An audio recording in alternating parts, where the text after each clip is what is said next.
সমগ্র দেশে নিরাপদ পানি সরবরাহ প্রকল্পের আওতায় মুন্সিগঞ্জের গজারিয়ায় রুরাল পাইপড ওয়াটার সাপ্লাই স্কিমের শুভ উদ্বোধন করা হয়েছে।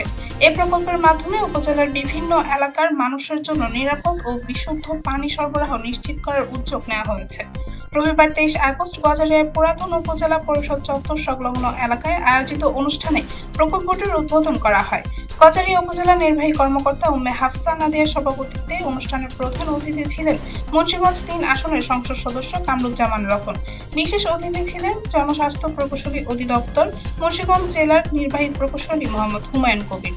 প্রধান অতিথির বক্তব্যে সংসদ সদস্য কামরুজ্জামান রতন বলেন, নিরাপদ পানি মানুষের মৌলিক অধিকার। সুস্থ ও সুন্দর জীবনযাপনের জন্য বিশুদ্ধ পানির কোনো বিকল্প নেই। গজারিয়ার মানুষের নিরাপদ পানির চাহিদা পূরণে এই প্রকল্প গুরুত্বপূর্ণ ভূমিকা রাখবে। প্রকল্পটি যথাযথভাবে বাস্তবায়নের পাশাপাশি নিয়মিত রক্ষণাবেক্ষণের ওপরও গুরুত্ব দিতে হবে, যাতে দীর্ঘমেয়াদে সাধারণ মানুষ এর সুফল ভোগ করতে পারেন।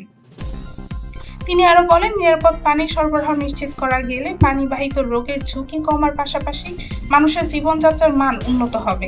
বিশেষ করে গ্রামীণ জনগোষ্ঠীর জন্য এই ধরনের প্রকল্প অত্যন্ত গুরুত্বপূর্ণ।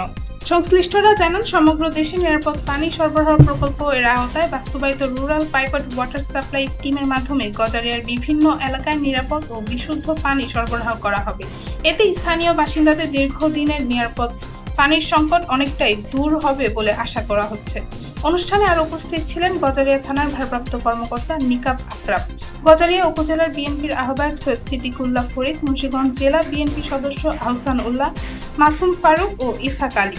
এছাড়া উপজেলা বিএনপি ও অঙ্গ সহযোগী সংগঠনের নেতাকর্মী সহ বিভিন্ন শ্রেণী পেশার মানুষ উপস্থিত ছিলেন।